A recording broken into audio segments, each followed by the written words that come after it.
우리 윤여은 대표님이 정말 부동산의 대가이시기 때문에 이 귀한 지식들을 이따 끝나고 PPT 자료를 가지고 진짜 대표님들만 위해서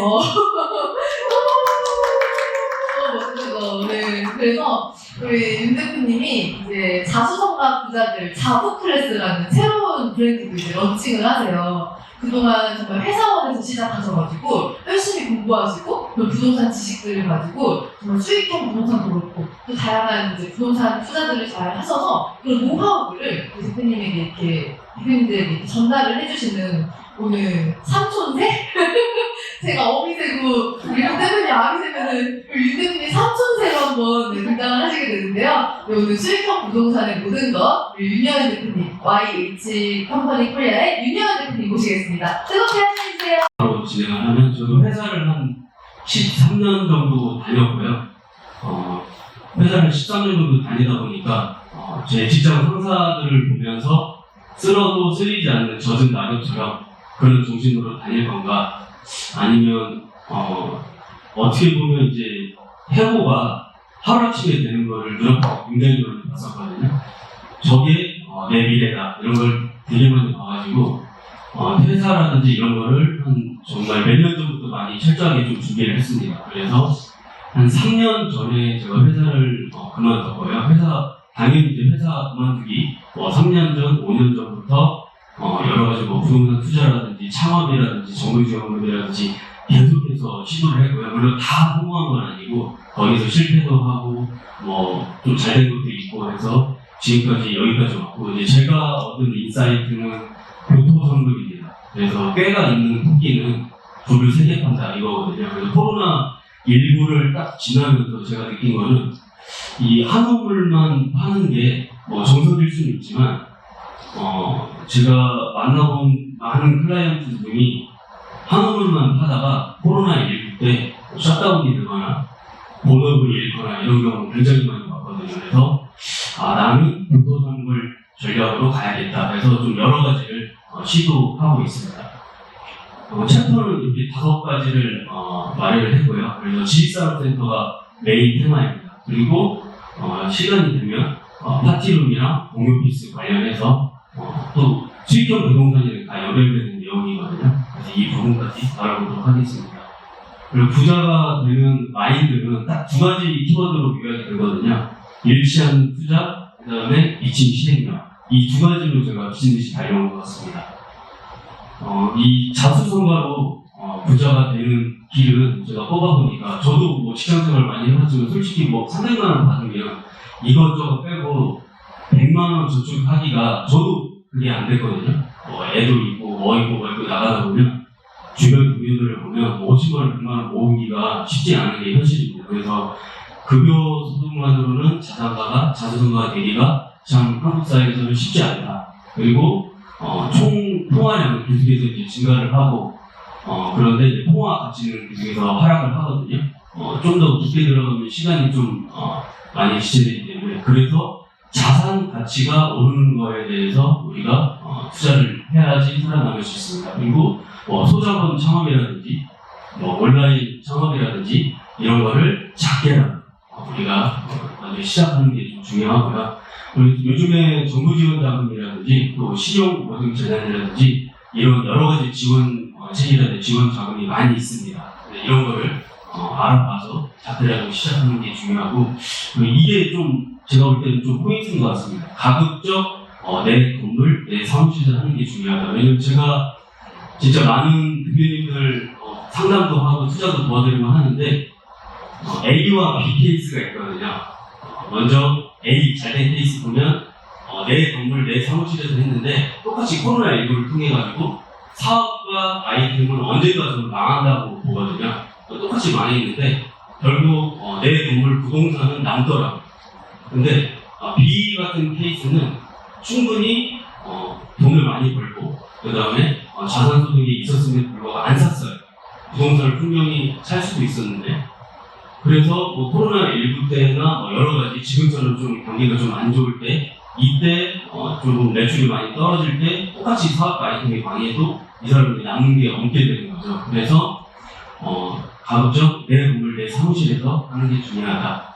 내 사업과 내 아이템이 영원히 잘 되지는 않을 거니까 나중에 데뷔했을 때 어떤 게 마지막 순간에 남는지 그걸 항상 논의가 좀 중요하다고 생각하고요. 근데 그리고 또 제가 편의점부터 편의점 회사부터 시작해서 아가방까지 해가지고 많은 창업이랑 상품 분석 여러 가지 많이 했는데 대부분이 좀 크게 시작하려고 합니다. 그러니까 조금 주변에 예를 들어서 편의점 해가지고 월 1억 찍었다. 야, 나도 한번 크게 한번 해보자. 월 1000 이상 벌어간다. 이 얘기를 듣고 다 크게 시작하거든요. 그러다가 다 한순간에 이제 나라가 떨어집니다. 그래서 외부에서 누가 500을 벌었다, 1000 벌었다, 그럼 절대 믿지 마시고요. 일단은 작게 시작해서 검증을 한 다음에 그 다음에 이제 하나씩 내려가지고 말합니다. 이건 부동산 투자뿐만 아니고요. 창업 모든 게 다 동일하게 이제 생각이 들고 한마디로 자수성가의 한방을 좀 누리지 마라. 이렇게 좀 말씀드리고 싶습니다. 요거는 이제 많이 아는 속담인데 소가 뒷걸음질 치다가 쥐잡는격이라는 속담이 있잖아요. 저는 이걸 보면서 느끼는 게 그냥 움직여가지고 쥐라도 잡았다. 저는 이렇게 해석을 합니다. 그래서 아무리 얘기를 하고 알려줘도 10명 중에 한 7, 8명은 실행 안 하거든요. 그래서 모든 비법을 알려줘도 어차피 안 한다. 그래서 하여튼 좀 실행력이 중요합니다. 제가 생각하는 부동산 투자 기술은 이게 세 가지로 좀 뽑아볼 수 있거든요. 그래서 정보력, 자금력, 실행력인데 이 자금력이 부족하게 되면은 저도 이럴 때가 많이 있었거든요. 그래서 공부도 많이 했고 그 다음에 경험치도 많이 쌓였는데 돈이 없어요. 그러면 이제 안절부절하게 되죠. 그래서 자금력도 좀 특화식이 돼야 되고요. 그 다음에 또 계속해서 말씀드린 실행력도 좀 중요합니다. 실행력이 좀 안 돼가지고 여러 가지 많은 기회를 놓친 부분도 많고요. 그 다음에 자금력도 있고 실행력도 있는데 중요한 건 스타 강사가 찍어주는 거 버스 타고 따라다닌다든지 이런 경우가 많이 있거든요. 그래서 스스로 공부해야 된다. 그래서 이 세 가지를 다 갖춰야 된다. 그래서 한 가지라도 좀 놓치게 되면 이렇게 좀 헛발질을 하게 된다. 그리고 그 부동산은 불로소득이다 이런 얘기를 많이 하는 저도 이렇게 생각했거든요. 근데 제가 해보니까 절대 아닙니다. 왜냐면은 그 임차인이 갑자기 전화 와가지고 사장님 못 받으십시오 이런 얘기 절대 안 하잖아요. 열에 9품은 다 안 좋은 얘기입니다. 고쳐주십시오, 고장났어요. 네. 엄청난 스트레스가 좀 많거든요. 그래서 직접 해보면 부동산은 불로소득이라는 얘기가 안 나옵니다. 저도 많이 해보니까 모든 투자 리스크는 네 가지다. 그리고 부동산이라는 게 물론 이제 작은 금액으로 했었지만 저처럼 좀 큰 금액을 좀 대상으로 하면은 10번 시도하다가 9번 성공하고 한 번 잘못하면 한 번만 잘못해도 이게 크게 잘못되는 경우가 있거든요. 그래서 매 순간 좀 조심하고 철저하게 검증하고 하거든요. 그래서 모든 리스크는 또 감수하고 하기 때문에 저는 절대 불로소득이다 이렇게 생각하지 않습니다. 이 대출이 저는 좀 굉장히 자수성가하는데 좀 중요하다고 생각하거든요.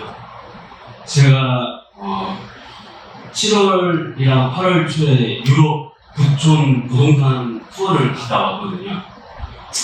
한 가지 진짜 크게 인사이트 느낀 게 뭐냐면 그쪽의 사람들은 부의 세습이 100년, 200년, 300년 쭉 내려옵니다.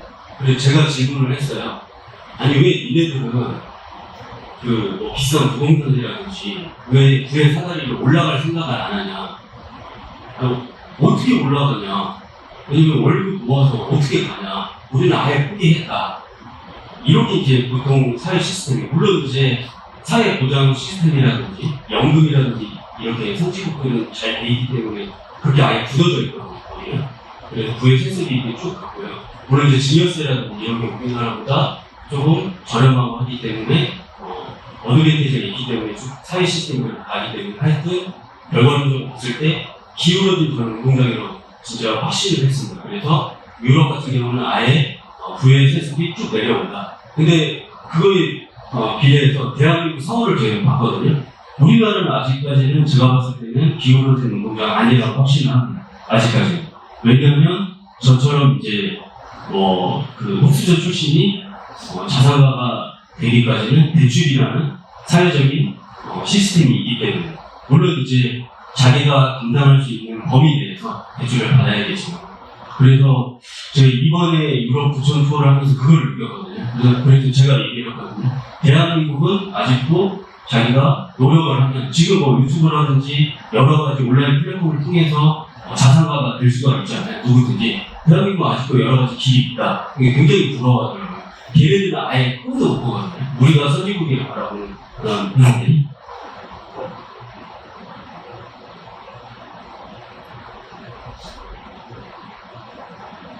네, 그래서 제가 말씀드리고 싶은 요지는 뭐냐면 유럽을 다 다녀봤지만 서울이 최고다.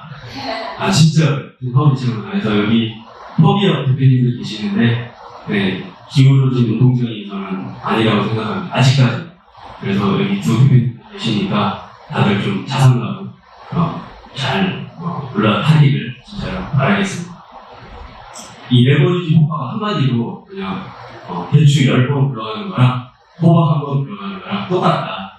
이렇게 요약을 할 수 있고요. 그리고 차익형이랑 수익형 부동산 이렇게 이제 나눠볼 수 있는데 한마디로 요약을 하면 차익형은 그 상가 투자라든지 아니면 재개발이라든지 투자를 한 다음에 좀 장기간 시간이 좀 흘러가지고 다른 투자라든지 시간이 흐른 다음에 나중에 수익을 크게 얻는 그걸 이제 차익형 투자라고 하고요. 수익형 투자 같은 경우는 상가, 통합 빌딩, 그 다음에 오피스텔처럼 현금으로 매월 월세가 나오는 현금으로 그거를 수익형 부동산이라고 합니다. 그래서 차익형 부동산, 수익형 부동산 이렇게 나눠볼 수 있습니다. 그리고 대표적인 수익형 부동산 세 가지가 이렇게 있거든요.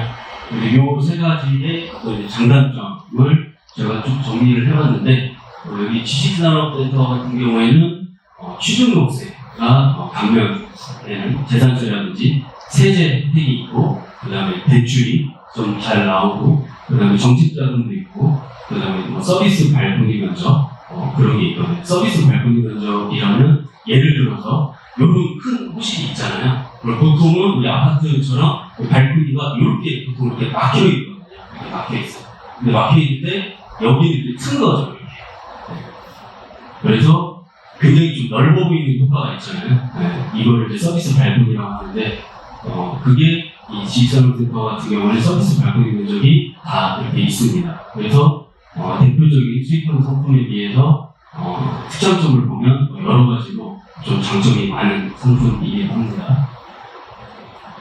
지금 서울 핵심권역은 공급이 좀 많이 부족하고요. 그 다음에 공실률은 좀 감소하고 있고 임대료는 상승하고 있어가지고 외국계 투자 기관이라든지 이런 데서도 좀 많이 주목을 하고 있습니다. 그러면 이제 이렇게 또 질문을 할 수 있어요. 야, 근데 지금 그 뉴욕이라든지 파리라든지 이런 데 뉴스라든지 이런 거 보면은 지금 상업용 부동산 그런 부실이라든지 공실이 많다고 하는 게 뭔 소리냐. 직접 저희가 가봤거든요. 근데 지금 유럽이라든지 뉴욕 같은 경우는 재택근무가 완전히 지금 고착화되고 완전히 진짜 이 재택근무가 하나의 그 시스템으로 자리를 잡았습니다. 그래서 예를 들면 제가 이번에 직접 가서 한번 눈으로 확인했거든요. 굉장히 좀 유능한 직원이 있어요. 근데 구글 독일 본사에 이제 취직을 했어요. 근데 제가 이제 만약에 유능한 직원이에요. 저 재택 안 하면 안 갑니다. 알았어. 그럼 재택 안 해줄게.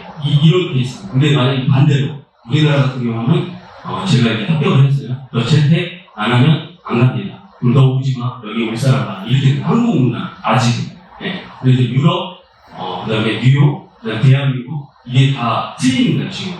동양 문화랑 유럽 문화랑 서양 문화. 그래서 이 상업용 부동산 이런 거는 다 국가별로 좀 이런 차이점이 있거든요. 유럽이라든지 미국이라든지 그런 글로벌 도시랑은 서울이랑은 이런 문화적인 차이가 있습니다. 우리나라는 지금 대기업도 보면은 재택보다는 출근하는 걸 굉장히 선호하죠. 여러 가지 효율성 측면에서. 그래서 공실이 없습니다. 네. 그래서 뉴스 뭐 이런 것만 보지 마시고요. 좀 팩트를 할 필요가 있고, 그리고 제가 수익형 부동산을 이제 선택한 이유가 매월 안정적인 현금 흐름이 중요하기 때문이고요. 첫 번째는. 그 다음에 지금처럼 작년 한 중반부터 올해 초까지가 어떤 부동산 침체기였거든요. 금리가 많이 오르면서. 그래서 이런 침체기에도 현금 흐름이 매월 발생을 하면 부동산이 그나마 좀 방어를 하고 해지를 할 수 있기 때문에 현금 흐름이 있으면 좀 버틸 수가 있습니다.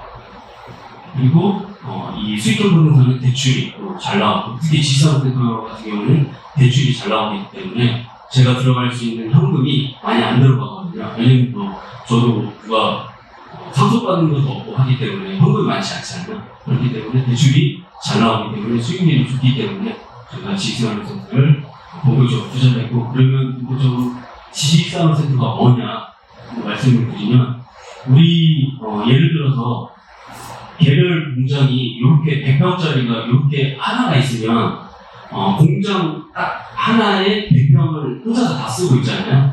그러면 어떻게 보면은 굉장히 비효율적이죠. 근데 아파트처럼 이렇게 요거를 딱 무너뜨리고 여기 위에다 아파트처럼 위로 쫙 올리면은 이 100평에 10개 회사, 100개 회사까지 쭉 올릴 수 있잖아요. 이래서 이 아파트처럼 장점만 이렇게 모아놓은 거를 원래는 아파트형 공장이라고 했는데 10년 전에 이름을 공장이라는 단어가 뭔가 좀 어감이 이상하다 해서 지식산업센터라고 이름을 바꿨습니다. 그래서 아파트의 장점을 모아가는 거를 지식산업센터라고 합니다. 그래서 지식산업센터가 보면은 건물이 요즘에는 고급화 대형화 돼가지고 외부에서 봤을 때는 그냥 이쁜 오피스 건물인데 이렇게 보일 수 있습니다. 거의 비슷합니다. 요즘에는. 그래서 근데 지식산업센터 같은 경우는 아까 얘기했듯이 정부에서 이네 지식산업센터에 들어와서 사업을 하면 내가 세제 혜택도 주고 대출도 잘해줄게.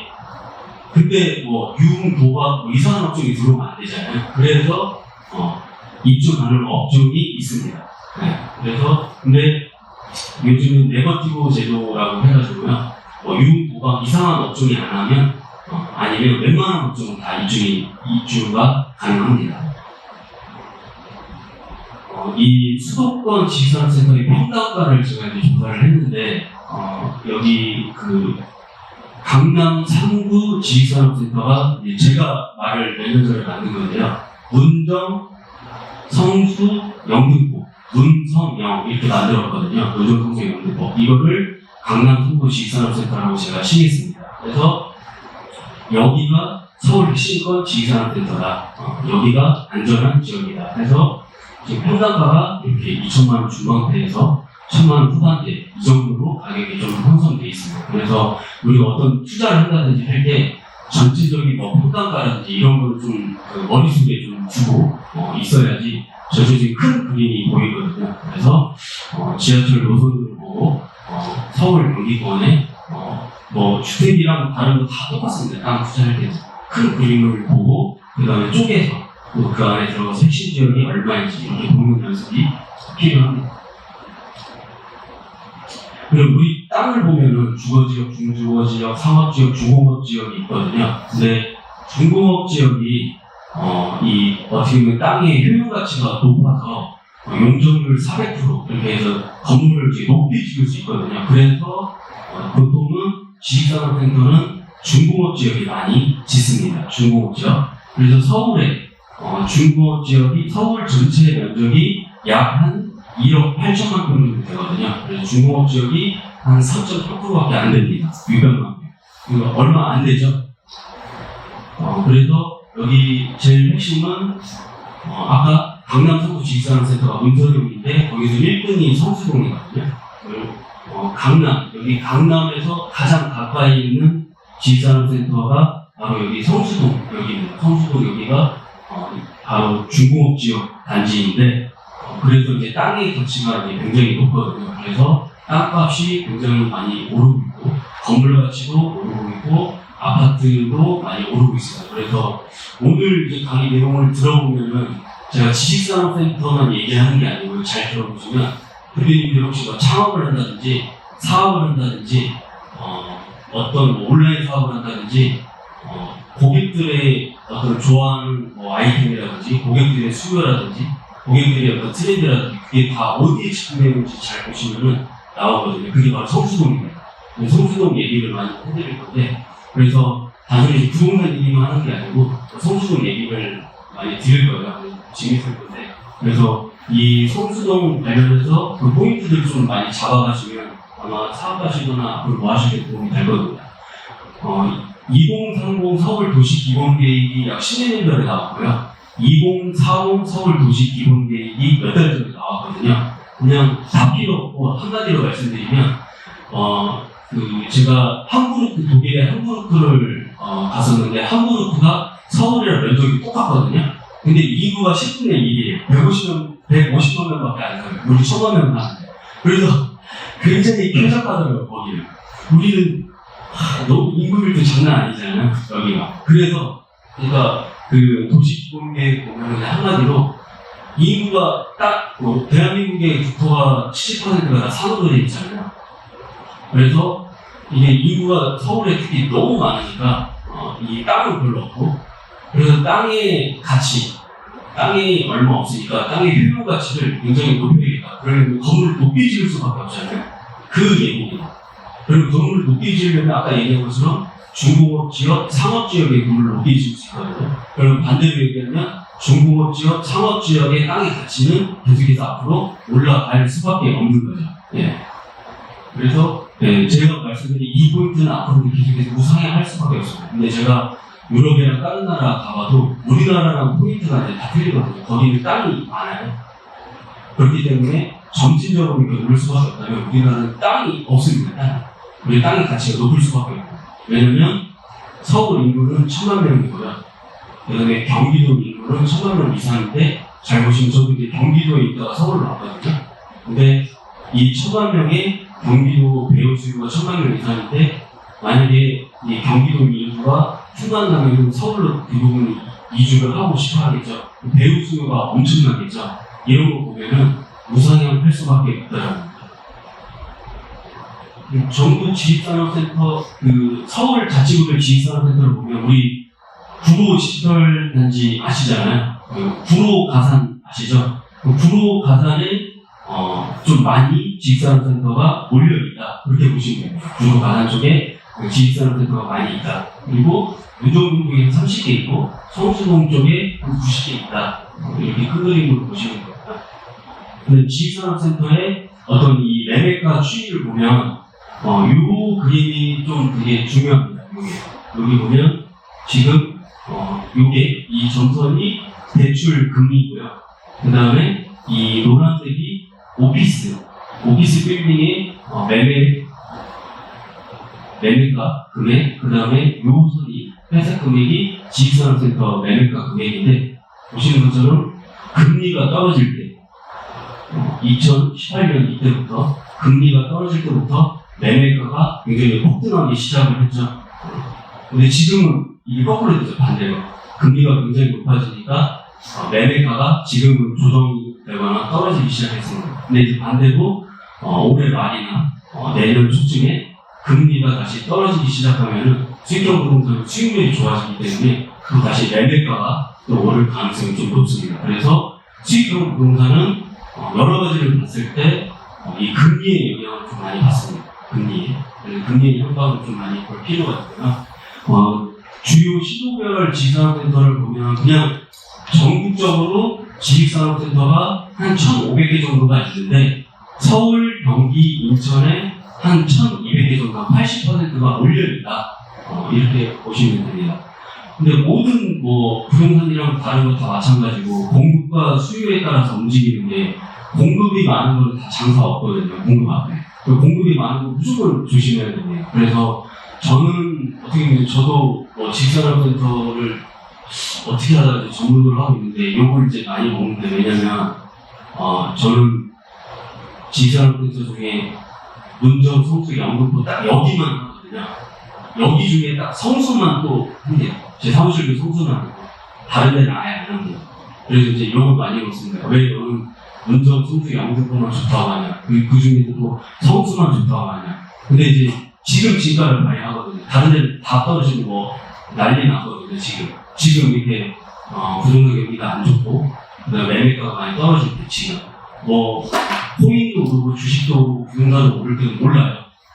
수영장에서 물이 다 빠졌을 때 그때 누가 벌거 먹고 있는지 안다고 하잖아요. 그것처럼. 그래서 뭐 저 같은 경우는 하여튼 욕을 많이 먹었는데 하여튼 지금도 이제 제 집으로 변함이 없습니다. 그래서 그냥 경기가 안 좋을 때, 위기일 때 살아남는 부동산이 뭔가 그걸 항상 생각하고 투자하고 있거든요. 그래서 공급하면 장사가 없다.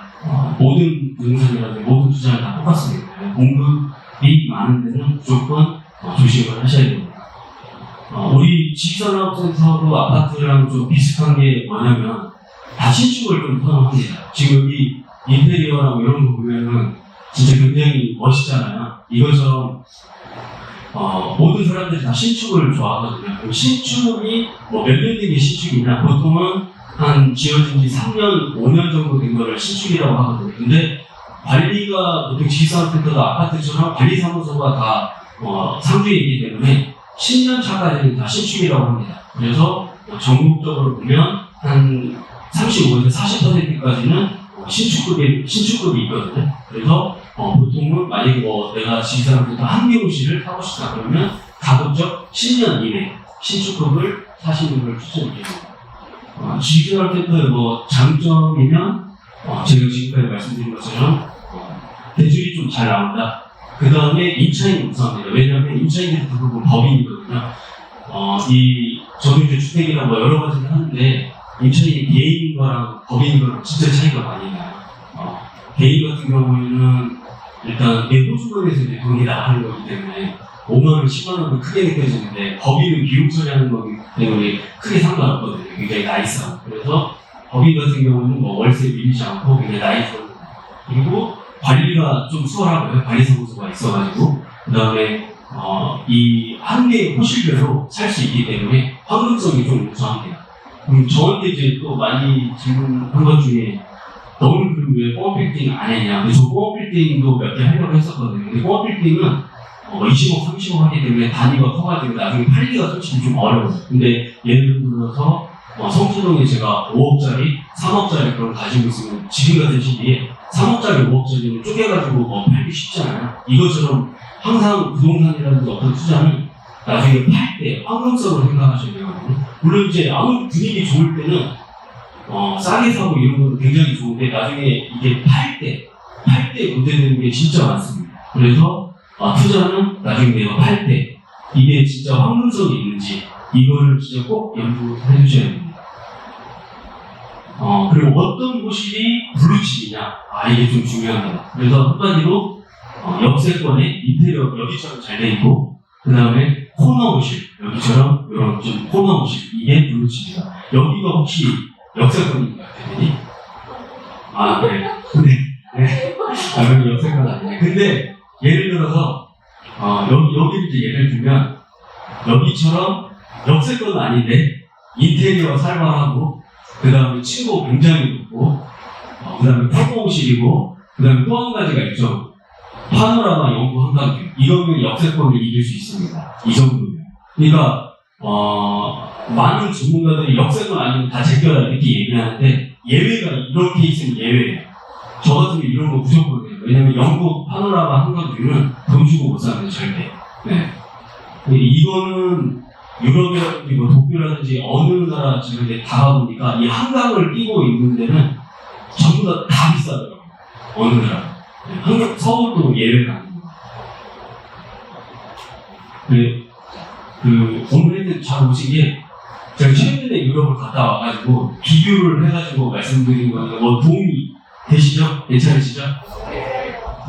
그러면 본격적으로 성수동. 네.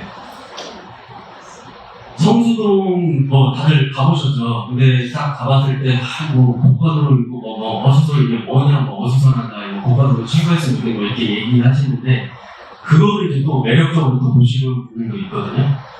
근데 지금은 지식산업센터라든지 상업용 오피스 신축 건물로 해가지고 좀 많이 달라지고 있고요. 있고요. 아까 말씀드린 것처럼 2030 서울도시기본계획, 2040 서울도시기본계획 이거 혹시 뭐 사업하시거나 창업하시거나 부동산 관심 있으시면 프린트해가지고 처음부터 끝까지 한번 읽어보시면은 강의 뭐 100만원짜리 듣는 거보다 100번 낫습니다. 진짜. 예, 이거 그 네이버에 치면 다 나와요. 예. 그래서 제 핵심만 말씀드리면 이 트라이앵글만 잘 적으시면 되거든요. 내가 서울에 예를 들어서 뭐 집을 사고 싶다, 사무실을 하나 얻고 싶다, 꼬마빌딩을 사고 싶다. 나 서울 잘 모르겠다. 그냥 여기입니다. 트라이앵글 이 안에 보면 무조건 성공합니다. 그래서 여기 서울 도심에 여기 시청 멸치로 강남 여의도 여기는 한마디로 서울시에서 작정하고 앞으로 몇십 년 동안 초고밀도 개발을 하겠다는 거거든요. 이 중심에 있는 게 바로 성수동이에요. 그래서 입지적으로 굉장히 좀 좋다. 여기가 이제 성수동이 여기에 있는데 청년, 첨단, 혁신 중 해가지고 2040 서울도시기본계획에 좀 자세히 나와 있습니다. 그 매매감이 임대가 이거를 이제 한번 보면은 성수동이 현재 이 임대 매매가가 얼마냐면 평당 한 2,500만 원 정도 하거든요. 그리고 임대료는 강남이 한 50에서 60% 수준입니다. 저도 테헤란로에서 한 14년 동안 근무를 했었거든요. 그래서 지금 성수동이 강남 테헤란로에서 차량으로 한 10분 거리 되게 가까이 있거든요. 그래서 실제로 강남에서 좀 많이들 넘어오십니다.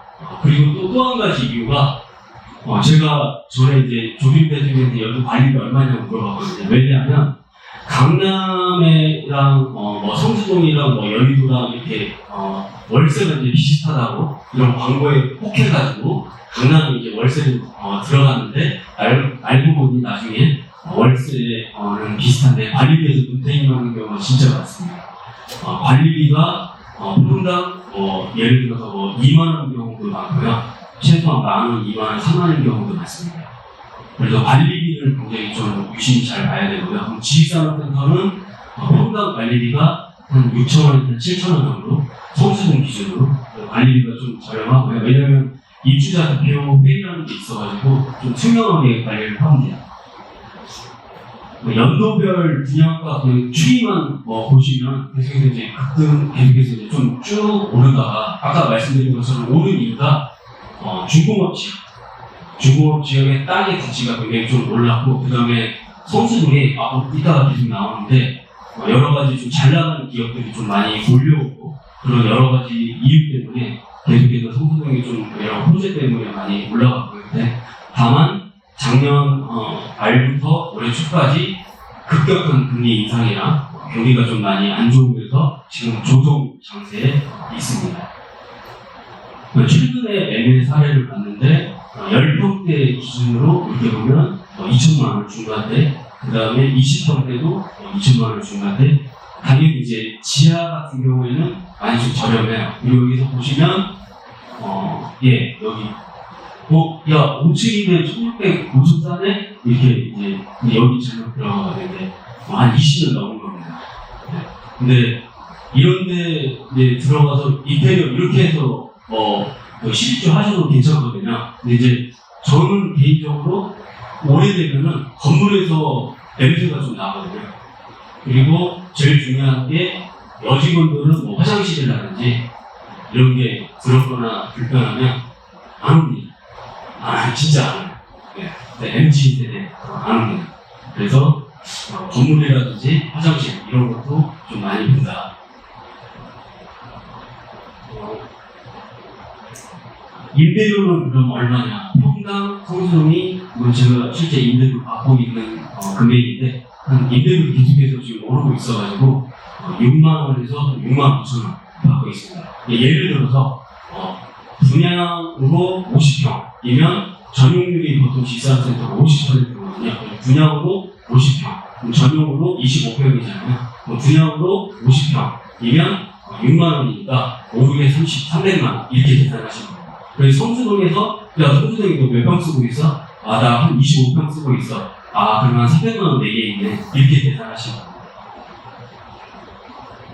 성수동 개발 계획이 뭐 여러 가지가 좀 많이 있는데 최근에 기사 보시면 알겠지만 3km 레미콘이 이전을 해가지고 여기에 이 큰 글로벌 스타트업 관련해가지고 큰 건물이 들어오고요. 그 다음에 아시다시피 여기 성수 전략 조기구역에서 1, 2, 3, 4 지구에 50층 높이의 큰 아파트들이 들어가고 여러 가지 지구 단위 계획들이 좀 많이 있고요. 그 다음에 요거 자료를 이제 보면은 원래 성수동에 보면 여기가 성수역이거든요. 성수역의 이 남쪽 카페거리 가보셨죠? 카페거리. 그럼 한번 가보시기 바랍니다. 성수역 카페거리. 성수역의 이 카페거리 이쪽이 굉장히 핫하거든요. 아시아에서도 많이 오고 유럽에서도 좀 많이 오거든요. 그래서 이 카페거리 여기가 한 1, 2년 전부터 굉장히 핫했는데 지금 어디가 핫하고 앞으로 좀 어디가 뜰 것 같냐 보시면 이 상권이 여기 서울숲이랑 북성역 쪽이랑 이 성수역 북쪽 이쪽이 지금 상권이 확대되면서 많이 뜨고 있습니다. 그래서 실제로 제 주변에 카페라든지 브로커리라든지 창업하시는 분들이 이쪽으로 좀 많이 하거든요. 성수역 북쪽. 왜냐면 성수역 남쪽으로는 굉장히 비쌉니다. 임대료라든지 관리비가. 그리고 또 한 가지가 여기 위쪽, 이쪽이 송정동이거든요. 송정동 혹시 아시나요? 송정동이 최근에 고소영이 여기 건물을 사고 일본 인스타에 올리고 연예인들이 좀 많이 들어가고 있거든요. 그래서 앞으로 관심 있으시면 송정동 아마 좀 검색하시면 송정동 기사 많이 나올 겁니다. 송정동이 앞으로 좀 많이 뜨고 있습니다. 제가 봐도 앞으로 좀 많이 뜰 거예요. 여러 가지. 그래서 혹시 송정동 기사 나오면 저 한번 생각해 주시면 좋을 것 같습니다. 제가 여기 다시 한번 보면 성수역 여기가 지금 메인이고요. 여기가 가장 좀 핫하고 여기가 카페거리고요. 그 다음에 서울숲역 여기 아틀리에이 여기도 좀 핫하고 여기 뚝섬역 아까 말씀드린 송정동이 여기입니다. 네. 그래서 상권이 이렇게 확대를 하고 있습니다. 그래서 이제 좀 상권 전문가 그 다음에 장사를 좀 잘하시는 분 눈치가 좀 빠르신 분들은 상권이 어떻게 확장되는 걸 잘 알거든요. 그래서 미리 상권이 확장되기 전에 당연히 상권이 확장되기 전에는 권리금이라든지 임대료 굉장히 싸잖아요. 미리 서점에만 들어가 있는 거죠. 거기서 그 다음에 매출을 올린 다음에 가가지고 권리금 잘 받고 엑시 한다든지 이렇게. 그래서 상권이 어떻게 변하는지 이런 것도 이제 잘 보시면 도움이 됩니다. 성수동의 지산센터가 전체적으로 봤을 때 한 90개 정도 되거든요. 한 90개 정도 되는데 말씀드린 것처럼 땅이 점점 다 최근에 지은 것들은 다 작아요. 200평, 300평 땅이 점점 쪼그라들고 있고 점점 지을 땅이 없는 추세입니다. 최근에 한 2년에서 3년 동안 성수동 지산센터 신축 분양한 물건들인데 대부분이 다 땅 크기가 다 조그맣습니다. 최근에 지은 것들. 이만큼 이 중공업 지역, 성수동에 있는 중공업 지역의 땅의 가치는 앞으로도 좀 높아질 수밖에 없고요. 그 다음에 이 연식이 지날수록 다 구축이 되잖아요. 그래서 신축은 앞으로도 좀 많이 선호를 하고 반대로 얘기하면 임차 맞추기도 좀 쉽고 매매가도 오를 가능성이 좀 높습니다. 성수동 같은 경우는 또 연예인들이 좀 많이 선호를 해요. 그리고 연예인 주변에 실질적으로 부동산 전문가들도 좀 많이 포진돼 있고, 그 다음에 여러 가지 원예은이라든지 대림창고, 할아버지 공장, 진짜 많은 플레이스들이 성수동에 굉장히 많이 있고, 마크로 서울 포레스타라든지 갤러리 포레라든지 트리마자라든지 여기 부촌들이 좀 많이 형성이 돼 있습니다. 그리고 강남에서 가장 성수동으로 많이 이사를 많이 했고요. 그 다음에 전국 최고의 일자리도 좀 많이 있는 데가 성수동입니다.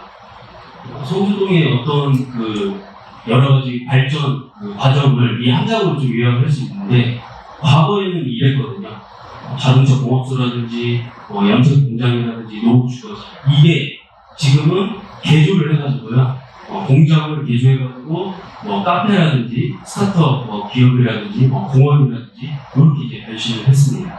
이게 뉴욕의 브로콜리 딱 익었거든요. 그 다음에 베를린도 저 가보니까 이렇게 좀 비슷합니다. 그래서 해외에서 있다가 오시는 분들 성수동 오면 되게 뭐 비슷하게 해가지고 되게 좋아하시더라고요. 그래서 우리가 볼 때는 좀 어수선할 수 있는데 해외에서 오신 분들은 되게 좋아하는 이런 좀 어수선한 분위기예요. 그래서 우리랑 또 보는 시간이 좀 다르다. 그리고 아까 말씀드린 것처럼 성수동 같은 경우는 여기 그 시청 을지로에서도 좀 가깝고요. 거기 회사에서도 좀 많이 넘어오고 강남에서도 좀 넘어오고 그 다음에 여기 보신 것처럼 무신사에서도 많이 무신사도 한마디로 말하면 성수에 그냥 몰빵을 했어요. 성수에 무신사 기사 한번 찾아보면 한 3년이나 4년 전부터 성수의 땅은 1,몇백억 정도를 샀거든요. 그냥 괜히 좀 못 팔아가지고 아니 시발 팔고 못 팔아가지고 몰빵을 했다 성수동에.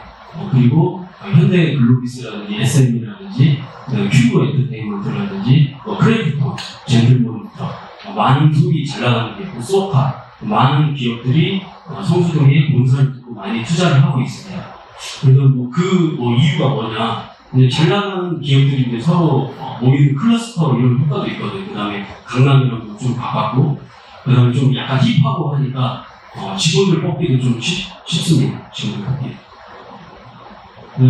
그 명품 관계자들 최근에 이제 만나서 얘기를 들어보니까 명품 기업들이 최근 원래 이제 강남 청담동의 플래그십 스토어라든지 이런 거를 거기다가 안테나 매장을 놓고 테스트를 많이 했었거든요, 기존에. 근데 이게 트렌드가 바뀌었거든요. 지금은 전부 다 성수동이 흔해요, 지금. 테스트 매장.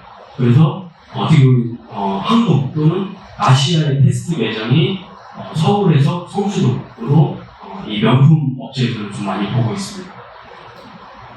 그리고 최근 이제 앞으로 한 2년에서 3년 뒤에 이 진짜 찐 강남이 어디냐? 저는 이제 영동대로 여기 특화개발 강남 여기 현대 글로벌 비즈니스 센터 여기로 보거든요. 앞으로 여기 아시다시피 GBC 센터 여기가 지금도 굉장히 좀 많이 오르고 있잖아요. 근데 여기 성수동 같은 경우에는 여기 GBC 삼성동에서 차량으로 한 5분에서 10분 거리 굉장히 가깝습니다. 그래서 부동산이나 한마디로 강남 핵심권에서 얼마나 가까이 물리적으로 이게 굉장히 중요합니다. 근데 이제 우리 가끔씩 전단지라든지 이런 거 보면 차량으로 10분, 20분 이런 얘기 많이 하는데 그 이제 새벽에 200km 달렸을 때 10분, 20분이거든요. 그런 거 좀 잘 팩트 체크 하시고 잘 보시기 바랍니다. 그런데 속으시면 안 됩니다. 실패하지 않는 그러면 저는 성공하는 이런 거 말고 어떻게 하면 실패하지 않을 수 있을까? 강남이랑 얼마나 가까이 있냐? 역세권이냐? 역세권이 진짜 중요해요. 왜냐면 직원들을 뽑으면 여기서 이제 멀잖아요. 여기서 멀다라는 거는 무조건 도보로 8분에서 10분 이내에 끊어야 됩니다. 특히 이제 여직원들 같은 경우에는 좀 8분에서 10분 넘어가면 엄청 힘들어요. 특히 지금처럼 비 오는 날, 더운 날, 추운 날 엄청 힘들답니다. 그래서 역세권, 특히 2호선, 9호선 굉장히 좋아합니다. 이 지하철 중요하고요. 그 다음에 일자리 창출이 가능한 지역. 이 세 가지 포인트는 지식산업센터 부동산뿐만 아니고 창업이라든지 여러 가지 할 때도 도움이 되는 이 세 가지 포인트입니다. 그래서 제가 성수동을 선택한 이유를 좀 정리를 하자면 강남에 가까이 있다. 그리고 서울 지도를 동서남북을 딱 보면은 중심의 평지에 있는 데가 성수동이거든요. 그래서 지리적으로 굉장히 좋다. 그리고 이 강남에서 넘어오는 수요, 그다음에 동대문 시청에서 넘어오는 수요들이 성수동에 많이 있다. 그리고 부촌이 형성돼 있어가지고 좀 부촌 형성 이미지가 있다. 이렇게 좀 요약해 볼 수 있습니다. 근데 다만 아까 말씀드린 것처럼 역세권에서 좀 멀거나 그다음에 좀 오래된 건물이거나 이런 거는 아무리 성수동이나 문정동이라고 해도 공실이 있을 수 있습니다. 그래서 좀 잘 보셔야 됩니다. 실제 투자 사례가 아마 좀 도움이 될 것 같아요. 그래서 제가 투자한 사례를 보면 여기는 이제 코너우십인데 분양으로 면적 한 요 정도 될 것 같아요. 요 정도 되는데 인테리어가 좀 잘 돼 있어가지고 대출을 좀 많이 받아서 투자를 한 케이스고요. 뷰도 나름 중앙점에 뷰도 좋고 인테리어도 어느 정도 돼 있어가지고 투자를 했고 요런 홈아웃입니다. 그래서 요렇게가 서비스 면적이거든요. 서비스 면적만 한 10평. 그래서 서비스 면적이 되게 중요하거든요. 10평을 공짜로 쓸 수 있다는 겁니다. 서비스 면적이 10평이라는 게. 그 다음에 두 번째 사례는 여기는 역에서 3분 거리. 그래서 공실이 처음에는 있었지만 그 다음에 이제 공실이 없었거든요. 입차 맞추기도 쉽고 그래서 역세권이라서 굉장히 좋구나 그걸 좀 많이 느꼈습니다. 여기 같은 경우도 처음에는 이렇게 비어 있었거든요. 아무것도 없었습니다. 근데 이제 제가 인테리어를 해줬거든요. 인테리어를 해줘서 다행히 맞췄는데 처음에 이때 이제 코로나 때여가지고 공실이 한 3개월 있었거든요. 공실이 3개월 있다 보니까 관리비에 저기 월세 이자에 장난 아닙니다. 하여튼 공실이 나면은 이제 굉장히 이제 멘탈이 무너집니다. 그래서 하여튼 투자하실 때 공실이 이게 3개월 날지 6개월 날지를 보수적으로 잘 보시고 접근을 하셔야 되고 그리고 저 같은 경우에는 여기 입주 간판 입주 업체들 어떤 회사들이 입주해 있는지 진짜 여기 공실이 어느 정도 있는지 꼭 눈으로 확인하셔야 됩니다. 물론 부동산 사장님들이 구두로 얘기하지만 눈으로 직접 좀 확인하는 습관을 가지는 게 중요하고요. 그리고 예를 들어서 인테리어를 할 때도 자기 돈 들어가는 게 좀 아쉽기도 하잖아요. 그러면 임차인이라는 게 협상하기에 따라 틀리거든요. 그래서 내가 인테리어를 해줄 테니까 대신에 보증금을 좀 올려달라. 그리고 임차인 보증금을 인테리어 해줄 수 있잖아요. 그래서 이런 협상하기에 따라서 다 틀립니다. 그 다음에 수익률 이것도 이제 한번 보면 우리가 이제 지하라고 하면 무조건 그냥 제끼고 가는데 공부상의 지하인데 알고 보니까 1층 같은 지하 1층 같은 게 있습니다. 1층 같은 지하 1층 이런 것들 이제 잘 찾아보면 수익률 좋은 게 있거든요. 그래서 이것도 이제 한번 보면 여기 이 두 개의 호실이 있는데 여기 두 개의 호실 잘 보시면 이 앞에 주차장이 있잖아요. 호실 바로 앞에 주차를 바로 할 수 있는 건 이제 최고입니다. 도매, 소매, 온라인이라든지 상품 판매하는 데는 호실 바로 앞에 주차를 할 수 있다는 건 최고입니다, 진짜. 특히 강남이라든지 성수동이라든지 비싼 땅이 있는, 물론 이제 경기도라든지 외곽동네 이런 데가 되게 많거든요. 근데 여기도 마찬가지고 마포라든지 이쪽 물건에 서울 흑신권에 호실 바로 앞에 주차할 수 있는 데는 진짜 무조건 하십니다. 이런 게 최고입니다. 이런 거. 그래서 이런 거 같은 경우에는 지하 1층인데 1층 같은 지하 1층이거든요. 여기서 지하 주차장에서 들어가자마자 바로 있는 데입니다. 이런 거는 바로 하셔야 돼요. 그리고 지하 1층 같은 경우에도 선입견이 있는데 지금 같은 경우는 사무실로도 크게 꾸미고요. 그리고 커피숍도 하고요. 여러 가지로 합니다. 그리고 평수가 크면은 안에 키즈 카페라든지 풋살 경기장이라든지 여러 가지 여러 형태로 많이 합니다. 그 수익률도 보면은 호실을 또 쪼갤 수 있습니다. 예를 들어서 여기가 지금 호실이 굉장히 큰데 이거 호실을 3개로도 쪼갤 수 있거든요. 3개로 쪼개면 수익률이 굉장히 높아지겠죠. 예를 들어서 여기 같은 경우에도 지금 호실을 이렇게 반으로 쪼갤 수 있거든요. 근데 여기 같은 경우는 장점이 뭐냐면 호실을 쪼개면 일단 층고가 높잖아요. 그래서 답답하지가 않고 그다음에 아까 말씀드린 영구 파노라마 한강뷰가 있기 때문에 방팔기가 한마디로 굉장히 좋습니다. 여기. 네. 그래서 이런 거는 제가 볼 때는 이렇게 크게 놔두는 것보다 호실을 쪼개서 하는 게 수익률이 굉장히 높다. 네. 그래서 예를 들어서 이제 아까 제가 말씀드렸다시피 나중에 엑시트할 때, 나중에 팔 때를 항상 생각하라고 했잖아요. 근데 이렇게 쪼개 놓은 다음에 수익률을 굉장히 올려놓은 상태에서 나중에 팔 때 생각하면은 이렇게 그냥 통으로 임대해가지고 나중에 팔 때랑 브리핑할 때 이렇게 호실을 쪼개놓은 상태에서 수익률을 높여놓은 상태에서 나중에 엑시트할 때랑 자기가 받을 수 있는 매매가 차이가 엄청나게 차이가 납니다. 수익률치가 틀리기 때문에.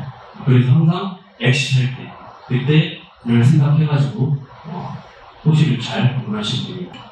제가 파트론 이거랑 공유 빚을 하고 있어가지고 이것도 같은 연장선상에 있어서 이것도 준비했는데 아마 도움이 되실 것 같아요.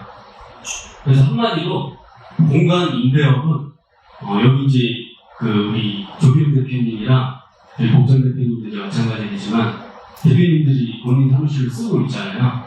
본인 사무실로 쓰고 있으면서 공간 임대와 같이 한 콜라보가 제가 볼 때는 하이브리드로 가장 좋습니다. 진짜 제가 볼 때는. 왜냐면 24시간 이 공간을 돌릴 수 있잖아요.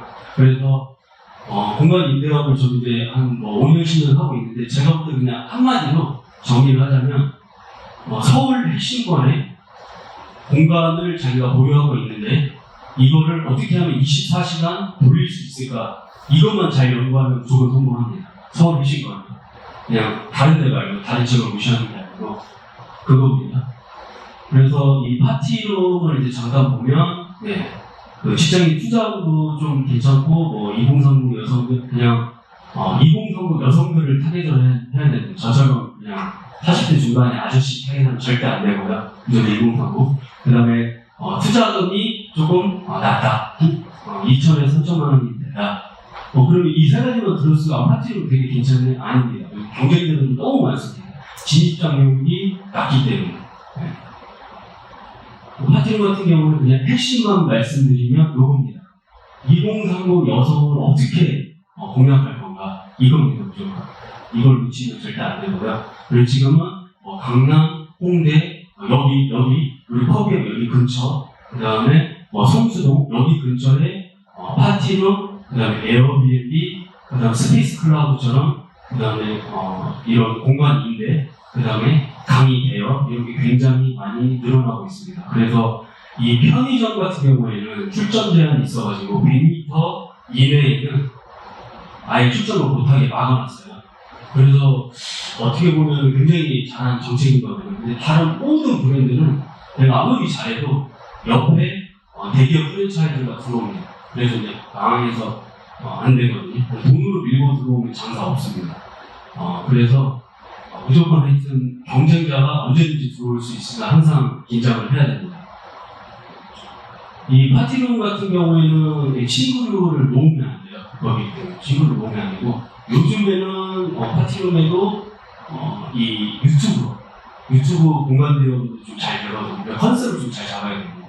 그래서 스튜디오 좀 괜찮고요. 사진 촬영 스튜디오 괜찮고 유튜브 공간 대여 잘 되고 다만 에어비앤비랑 차이점이 에어비앤비는 마케팅을 자기가 좀 그렇게 크게 할 필요가 없지만 파티룸은 마케팅을 자기가 처음부터까지 다 해야 됩니다. 자기가 인플루언서고 마케팅을 잘할 자신이 있다. 그럼 파티룸을 해도 되는데 마케팅은 하나도 모른다. 그래서 조심해야 됩니다. 파티룸 투자 비용이랑 수익률 이거를 보면 보통 서울 10평 기준으로 창업 비용을 보면요. 음식점이랑 편의점 같은 경우는 보통 한 2억 내외로 들거든요. 근데 보시는 것처럼 파티룸 같은 경우는 좀 만만해요. 금액이. 그래서 경쟁자들이 좀 많이 생깁니다. 그래서 항상 경쟁자들이 진입장벽이 낮기 때문에 많이 들어오니까 이 부분을 좀 조심하시면 되고요. 그러면 매출이랑 한 달에 얼마 버냐? 제가 좀 평균을 내보니까 이 파티룸 서울 10평 기준으로 했을 때 24시간 기준으로 한 50%만 채운다고 봤을 때 한 달에 매출이 한 250만 원 정도 나오고요. 거기에서 비용은 한 150만 원 나가고 한 달에 순수익이 한 80만 원에서 한 100만 원 가져간다. 이렇게 보시면 됩니다. 물론 이제 연말 연시라든지 공휴일이라든지 피크타임 때는 많이 나오는데 보통 파티룸 한 개당 한 80만 원에서 한 100만 원 정도로 보수적으로 보시면 되고 보통은 모든 그 창업 업종 같은 경우 한 개만 진짜 잘하시는 분들은 한 개만 절대 안 해요. 2개, 3개, 4개 하시는 분. 근데 보통 2개, 3개, 4개 했을 때 그 인원을 로테이션 할 수도 있고 여러 가지 비용, 고정 비용을 좀 많이 낮출 수 있거든요. 변동비랑. 그래서 2개, 3개, 4개 했을 때 그때부터 이제 돈이 되거든요. 그래서 진짜 뭔가를 하실 때는 하여튼 좀 내가 2개, 3개, 4개 할 수 있는지 진짜 돈이 되는지 그런 걸 잘 보고 판단해서 이제 하시면 됩니다. 그래서 아까 말씀드린 것처럼 처음에 너무 크게 하지 마시고 검증한 다음에 작게 시작해서 그다음에 크게 그다음에 내리는 게 좀 중요하고요. 제가 생각할 때는 모든 창업할 때 가장 중요한 게 인테리어 다 중요한데 한 번 선택했는데 절대 못 바꾸는 게 부동산 입지입니다. 인테리어 바꿀 수 있고요. 다른 거 다 바꿀 수 있거든요. 부동산은 절대 못 바꿉니다. 한 번 선택하면. 그래서 저는 가장 좀 중요하다고 생각하고요. 그래서 체크리스트를 좀 잘 만드시는 걸 좀 추천을 드리고요. 그래서 저 같은 경우도 체크리스트 좀 만들어가지고 그걸 기억이 좀 잘 안 나거든요. 그래서 부동산을 좀 인정할 때 부동산 사장님 얘기만 듣지 말고 본인도 체크를 잘 해가지고 한 번 딱 정하면은 못 바꾸기 때문에 부동산을 선정할 때는 잘 체크를 하시고 계약 전에 체크리스트 한 요 정도만 잘 체크를 하시면 제가 보는 실패는 하지 않습니다. 그래서 역세권 입지냐 근데 제가 볼 때는 그 서울 지하철에서 어떤 노선이 제일 좋나요? 서울 지하철 호선 중에 예 2호선? 9호선 네. 근데 제 개인적으로는 저 9호선이라고 생각하거든요. 왜냐하면 저도 학교 다닐 때 10개 맞을래? 한 대 세게 맞을래? 저는 한 대 세게 맞는 게 좋습니다. 9호선 급행 타보신 분 아시죠? 9호선 급행 타보시면 일반보다 9호선 급행 굉장히 힘든데 죽을 것 같지만 빨리 가잖아요. 그것처럼 9호선 급행이 진짜 빨리 가거든요. 그것을 2호선보다도 9호선 급행이 굉장히 빨리 가고 해서 많은 사람들이 많이 선호하거든요. 특히 9호선 급행 라인 보면 부동산 가치라는 이런 것도 굉장히 많이 올랐어요. 앞으로도 오를 거고. 그래서 저는 개인적으로 9호선 급행이 가치가 좀 더 높다라고 생각해서 무조건 당연히 2호선도 굉장히 좋지만 그래서 9호선 그 다음에 2호선 이 라인이 굉장히 좀 중요하고요. 그 다음에 월세랑 관리비 합해가지고 100만 원 안 넘어가는 걸 좀 추천합니다. 왜냐면 좀 장사가 잘 된다고 해가지고 월세 관리비가 빨리 끝내도록 하겠습니다. 월세랑 관리비가 100만 원, 150만 원, 200만 원 넘어가면 나중에 지금처럼 막 제2의 코로나가 오다든지 이렇게 될 때 나중에 큰일 나요. 그래서 가급적 고정비가 안 넘어가도록 주변에 소음이 없는데 그 다음에 여기처럼 차별화 포인트가 필링 포인트가 있는지 그 다음에 화장실이라든지 이런 게 있는지 이런 포인트들만 잘 짚으면 실패하지 않습니다. 이건 에어비앤비도 좀 비슷합니다. 좋은 매물 찾기는 피터팬의 좋은 법 구하기 이거를 요즘 좀 많이 하거든요. 저도 이거를 많이 받고 그 다음에 전화해가지고 진짜 매물이 있는지 꼭 확인을 하시고요. 그 다음에 인적 체크리스트를 가지고 현장에서 체크를 하셔야 됩니다. 네, 빨리 다 끝났어요. 빨리 끝내야 돼요. 네, 공유 오피스, 제가 공유 오피스 지금 하고 있으니까 공유 오피스도 비슷한 건데 공유 오피스 투자 비용이 좀 많이 들어가요.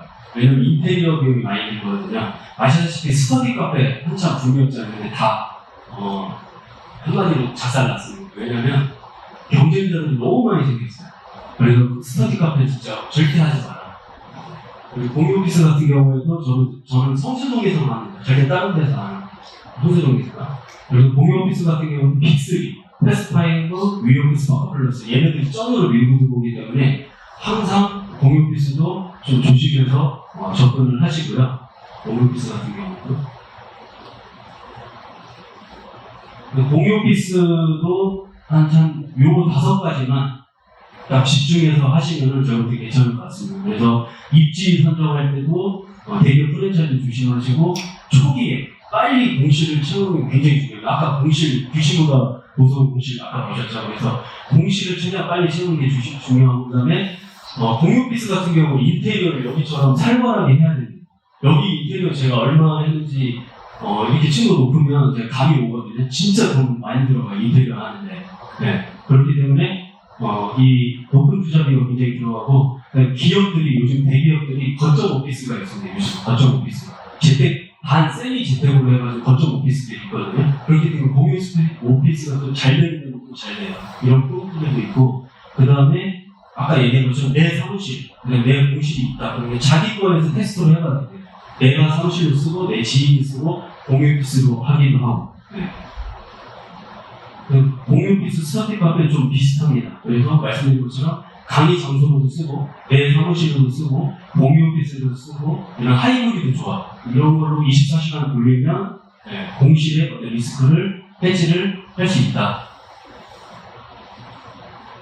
지금 엔데믹이고 또 코로나가 좀 있는데 지금 이런 타이밍에 권리금이 없고 어떻게 보면 좀 타이밍이 좀 괜찮거든요. 이럴 때 진짜 금리가 떨어지고 코로나 완전 끝나고 막 경기 좋고 이럴 때는 걸리고 다 오고 또 이때는 좀 늦어요 타이밍이. 그래서 남들이 좀 막 주저주저 할 때 이때가 어떻게 보면 좀 타이밍입니다. 그런 타이밍을 좀 잘 보시고요.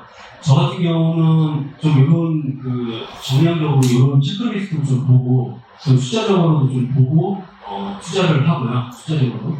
그 다음에 정성적으로도 좀 수학 분석을 해서 좀 강점, 약점, 그다음 2차 입장에서 쭉쭉쭉 적어봅니다. 공유오피스 파티로 똑같이 이런 식으로 누군가 투자할 때도 마찬가지고 그래야지 좀 실수하지 않고 투자를 할 수 있고요. 네, 그래서 분정성수, 양분법 놓치지 마라. 지식산업센터 뭐 실패하지 않는 지식산업센터 10가지만 지금까지 했던 내용들 정리를 하면 좀 요렇습니다. 그래서 지식산업센터는 뭐 대출이 좀 잘 나온다. 그 다음에 전문가의 말을 다 믿지 말고 꼭 검증을 해라. 그 다음에 최근에 연예인들이 투자하는 지역이 어디인지 좀 잘 봐라.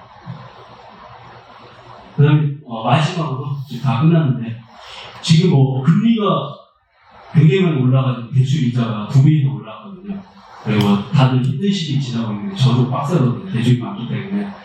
근데 생각해보면 부자들은 이렇게 생각을 하더라고요. 그러니까 더 큰 부의 사다리로 올라가기 위해서는 어차피 거쳐야 될 또 하나의 관문이다 이렇게 생각을 하더라고요. 그리고 금리도 올랐다가 내려가고 유가도 올랐다가 내려가고 이런 경기도 좋았다가 나빠지고 이런 과정이기 때문에 하여튼 이런 과정을 이 협의업 두 대표님들이랑 같이 잘 이겨내길 바라고 저도 좀 그렇게 잘 이겨내려고 하고 있습니다. 하여튼 비가 좀 오면은 비 좀 맞자 이렇게 좀 생각하고 있습니다. 네, 그래서 자소선거의 기차를 같이 좀 이제 출발했다. 네, 오늘 강의를 이제 마치고 혹시 질문 있으면 네, 질문 간단히 받고 마치도록 하겠습니다. 혹시 질문 있으신가요? 아까부터 집단 대출을 하십시오. 예.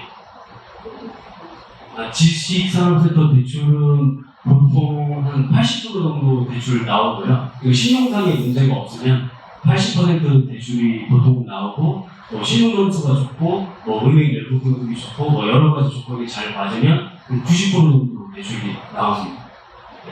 그리고 법인 같은 경우에는 법인 재무제표가 좋고 매출이 좋고 그러면 95% 100%까지도 나와요. 대출이. 그래서 개인보다는 법인이 대출이 더 잘 나옵니다. 공유오피스 하려면 몇 평 정도 받아야 돼요? 공유오피스는 제가 볼 때는 최소한 전용으로 한 50평 이상 돼야 돼요. 그리고 공유오피스 같은 경우에는 최소한 50평 이상 돼야 되고 크면 클수록 좋습니다. 크면 클수록. 이 정도 크기면 공유오피스를 할 수 있는 거예요? 제가 볼 때 좀 작은 것 같아요. 예. 여기가 65평이거든요. 전용으로요? 네. 왜냐면 말씀을 드리면 공유오피스 같은 경우 일단 미팅룸이 있어야 되고요. 미팅룸.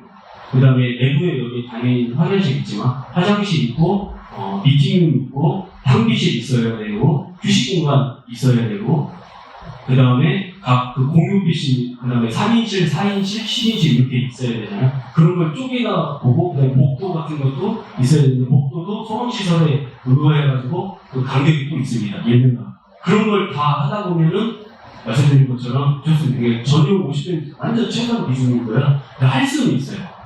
근데 이제 여기 같은 경우에는 영구 파노라마 한강뷰가 있기 때문에 제가 볼 때는 왜냐면 이거는 서울 공유오피스 중에 이 정도 뷰 나오고 이 정도 치고는 거의 없거든요. 제가 볼 때는 그 공유오피스를 만약에 한다고 하면은 여러 업체를 모실 생각은 하지 마시고 한 개나 한 2개 업체 정도? 네, 그렇게 모시는 게 괜찮아요.